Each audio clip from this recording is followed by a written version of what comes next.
अस्सलाम वालेकुम Icom students, it's lecture number 16। हम पढ़ रहे थे फंक्शंस ऑफ एंटरप्रेन्योर के। एंटरप्रेन्योर क्या क्या काम करता है, उसके अफ़ाल क्या क्या होते हैं।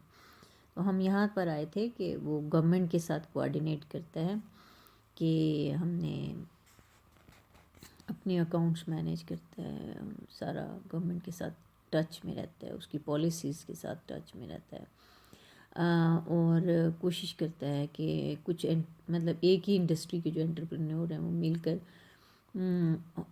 वो कामे बाला से मिलते हैं और पॉलिसीज़ डिस्कस करते हैं। जहाँ जहाँ उनको प्रॉब्लम्स आ रही होती हैं वो सारा कुछ वो कोऑर्डिनेट करते रहते हैं। मार्केटिंग, फिर उसके बाद जब आउटपुट बना लेते हैं तो जाहिर बात है उसको बेचने का मरहला आ जाता है। तो मार्केटिंग करते हैं और सेल करते हैं, उसमें सारी इश्तिहारबाजी आ जाती है, अवेयरनेस कैंपेन आ जाती है, वो सब कुछ इसके लिए ताकि उनकी प्रोडक्ट बिक सके। फिर रिस्क टेकिंग, जो एंटरप्रेन्योर है ना, इसका मुआवजा या उसकी जो रिवॉर्ड है यानी कि प्रॉफिट, वो सबसे ज़्यादा इसीलिए होता है क्योंकि वो रिस्क टेकर होता है। वो आम मज़दूर नहीं है, लेता तो वो भी अपनी मेहनत का ही सिला है, मेहनत का मुआवजा लेता है, लेकिन उसमें और एक लेबर में क्या फ़र्क होता है कि लेबर रिस्क टेकिंग नहीं कर रही होती, जो जबकि एंटरप्रेन्योर जो है वो अपनी ज़हनी, जिस्मानी और माली यानी कि अपना पैसा, अपनी हेल्थ, अपनी इंटेलिजेंस, अपनी मेहनत, लेबर, सब कुछ उसमें लगाता है। तब इस वजह से वो उसको ज़्यादातर जो पैसे नॉर्मल प्रॉफिट से ज़्यादा जब मिलते हैं तो वो रिस्क टेकिंग की वजह से। देखिए, जब नया नया कोई कारोबार आता है, जैसे कि जब कोई भी दवाई लॉन्च की जाती है तो या कोई भी प्रोसीजर बड़ा आता है या नई टेक्निक ऑफ प्रोडक्शन आती है तो उसको एडॉप्ट करना, उसको अपनी फैक्ट्री में लगाना, ये एंटरप्रेन्योर इसका रिस्क लेता है। बाज़ औक़ात की होती है कि वो बैकफायर कर जाती है, वो कामयाब नहीं होती चीज़, तो वो रिस्क लेता है, नफ़ा और नुकसान का रिस्क लेते हुए वो इन्वेस्टमेंट्स में आता है, सरमायाकारी करता है। यही उसमें और आम लेबर में फ़र्क होता है। आम लेबर लगी बंदी तनख्वाह पे काम कर रही होती है, एंटरप्रेन्योर जो होता है उसके अगर कामयाबी से वो कारोबार कर रहा है तो उसके प्रॉफिट्स बहुत ज़्यादा बढ़ सकते हैं। तो रिस्क टेकिंग की वजह से फिर उस इसमें से आपके पास इसका मतलब ये है कि कंक्लूजन या नतीजा ये निकला कि जो ऑर्गेनाइजेशन जो है वो सारे फैक्टर्स ऑफ प्रोडक्शन को इकट्ठा करती है और उनको एंड प्रोडक्ट बनाती है या फाइनल प्रोडक्ट बनाती है। They make a blend of organisation and labour into one. Classical कहते हैं कि जी ऑर्गेनाइजेशन और लेबर एक ही तरह के होते हैं, वो बस स्पेशलाइज्ड होते हैं, लेकिन एंटरप्रेन्योर की अपनी बहुत ज़्यादा होती है। अब ये जो आपका टॉपिक आ रहा है importance, relative importance of factor of production, इसको मैंने डेफर किया। इट्स नॉट, ये नहीं इसमें शामिल, और उर्दू वालों की बुक में तो ये टॉपिक ही नहीं है, ठीक है। आगे से हमारे पास आ रहा है आमिलीन पैदाइश के मुआवज़ों का तयन, जबकि ये उर्दू वालों के पास है 257 पर, ठीक है। कौमी दौलत या आमदनी से अशिया की वो मिकदार मुराद ली जाती है जो किसी मुल्क में एक साल के अरसे में पैदा की, यानी कि जीडीपी, इसको हम कहते हैं कौमी दौलत, ग्रॉस डोमेस्टिक प्रोडक्ट। कौमी आमदनी जो है, कौमी खाम आमदनी, वो सब अशिया और खिदमात जो कि एक मुल्क में एक साल में पैदा की जाती हैं। अब उन सब चीज़ों को पैदा करने के लिए 4 फैक्टर्स ऑफ प्रोडक्शन की कॉमन मतलब कलेक्टिव एफर्ट होती है, उससे वो लोग पैदा होती हैं, यानी कि ज़मीन, मेहनत, सरमाया और तंजीम। तंजीम यानी कि एंटरप्रेन्योर सारे अमलीन पैदाइश को इकट्ठा करता है, उनका ऑप्टिमम कॉम्बिनेशन बनाता है, अशिया पैदा करता है, बाज़ार में फ़रोख्त करता है, फिर उन सबको उनका रिवार्ड मिल जाता है और मुआवजा मिल जाता है। अब सवाल ये पैदा होता है कि आखिर सबको मुआवजा किस उसूल के तहत मिलता है। इकोनॉमिक्स में अगर आप मुआवजा तय करना चाहें तो कैसे तय होता है सबका, तो उसके लिए हमारे पास दो थेरीज़ आ रही हैं, ठीक है। द टू थेरीज़ आप इंग्लिश की बुक से देखिए। अब ये हम बहुत पहले से पढ़ के आए हैं, जब एडम स्मिथ का हमने पढ़ा था तारीफ में, कि उसने कहा था कि डिस्ट्रीब्यूशन ऑफ वेल्थ कैसी होती है। लैंड को क्या मिलता है, रेंट। लेबर को क्या मिलता है, वेजेस। कैपिटल को मिलता है इंटरेस्ट। ऑर्गेनाइजेशन को प्रॉफिट। अब हमने ये मालूम करना है कि आखिर लैंड को रेंट किस असूल के तहत मिलता है, लेबर को किस असूल से मिलता है, कैपिटल को किस असूल से, ऑर्गेनाइज। उसकी दो थेरीज़ हैं। सबसे पहले हम marginal productivity theory of resource pricing, कि आमलीन पैदाइश की कीमतों का तयन कैसे होता है। उसके लिए मार्जिनल प्रोडक्टिविटी थेरी है, मुख्ततम पैदावारी थेरी। उर्दू वालों के लिए ये है कि मुख्ततम पैदावार का नज़रिया जो है रिसोर्स प्राइसिंग के लिए। अब मार्जिनल प्रोडक्टिविटी थेरी जो है वो क्लासिकल इकोनॉमिस्ट ने पेश की हुई है। याद रखिए, जो मार्जिनल का कॉन्सेप्ट था, मार्जिनल यूटिलिटी का, मार्जिनल प्रॉफिट का, ये सारा जो है मार्जिनल कॉस्ट का, मार्जिनल रेवेन्यूज़ का, ये सब क्लासिकल्स का है। तो मार्शल और जेबी क्लार्क ने सबसे पहले कहा था कि डिस्ट्रीब्यूशन नेशनल इनकम की जो है ना, उन इन फैक्टर्स ऑफ प्रोडक्शन में ये प्राइस या वो इस डिपेंड करती है उसकी मार्जिनल प्रोडक्ट पर। ओके, ये जो है लफ्ज़, इट्स ओन मार्जिनल प्रोडक्ट, ठीक है।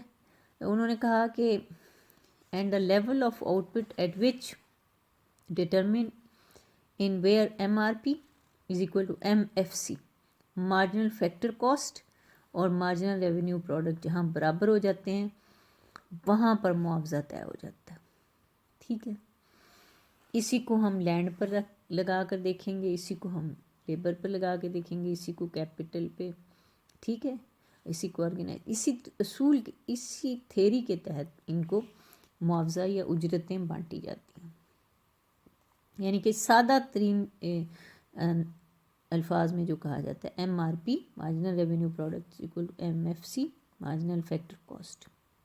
We can say that each factor gets its share equal to its marginal product. हर फैक्टर ऑफ प्रोडक्शन को क्या मिलेगा, जितनी उसकी मार्जिनल प्रोडक्ट है, ठीक है, जितनी उसकी मार्जिनल प्रोडक्ट है उसके मुताबिक उसको मिल जाएगा इक्वल। और बेसिकली बेटे इसको अगर हम ट्रेस बैक करें तो जो हमने marginal utility, equi marginal utility का लॉ पढ़ा था, ये तो वही चीज़ है, लेकिन इसमें मार्जिनल रेवेन्यू प्रोडक्ट का जिक्र है और मार्जिनल फैक्टर कॉस्ट का जिक्र है। यहाँ जैसे जैसे वो आप बराबर करते जाएंगे तो वो अपनी उनकी प्राइसेस से मार्जिनल कॉस्ट और प्राइसेस को, तो आपके पास उनका मुआवजा आ जाएगा। हम इसको अब ज़रा डिटेल से देख लेते हैं। मार्जिनल प्रोडक्ट अब उस कैसे डिफ़ाइन की हुई है, ये उसकी डेफिनेशन है, ठीक है। ये शॉर्ट क्वेश्चन भी आ सकता है सिर्फ कि मार्जिनल प्रोडक्ट ऑफ लेबर क्या है, ठीक है, तो आपने वो इतनी, ये इसकी तारीफ लिख देनी है, ये छोटी सी है, ठीक है। और ये थेरी भी आ सकती है, इट्स अ लॉन्ग क्वेश्चन। और अगर डिस्ट्रीब्यूशन का जो चैप्टर है, यानी कि डिस्ट्रीब्यूशन का जो है कि प्राइसिंग कैसे की जाती है, रिसोर्सेज को, लैंड को किस तरह मुआवजा मिलता है, लेबर को कैसे मिलता है, कैपिटल को, अगर उसमें से कुछ आ सकता है इस डिस्ट्रीब्यूशन थ्योरी में से, तो वो यही सवाल है, ठीक है। It's FAQ from this section, कि आप वो पूछेंगे कि डिस्ट्रीब्यूशन ऑफ फैक्टर्स प्राइसिंग बताइए through marginal productivity theory. Marginal productivity theory वाले किस तरह फैक्टर प्राइसिंग करते हैं, उसमें आप लिखेंगे कि पहले इसी तरह लिखेंगे कि लैंड को रेंट मिलता है, लेबर को वेजेस, कैपिटल को इंटरेस्ट, ऑर्गेनाइजेशन को ये। फिर आप इसको इसी तरह बताएंगे कि ये क्लासिकल्स ने पेश की थी, अल्फ्रेड मार्शल ने, तो M R P is equal to M F C, marginal product के बराबर ही फैक्टर को शेयर मिलता है। फिर मार्जिनल प्रोडक्ट की आप करेंगी तारीफ़।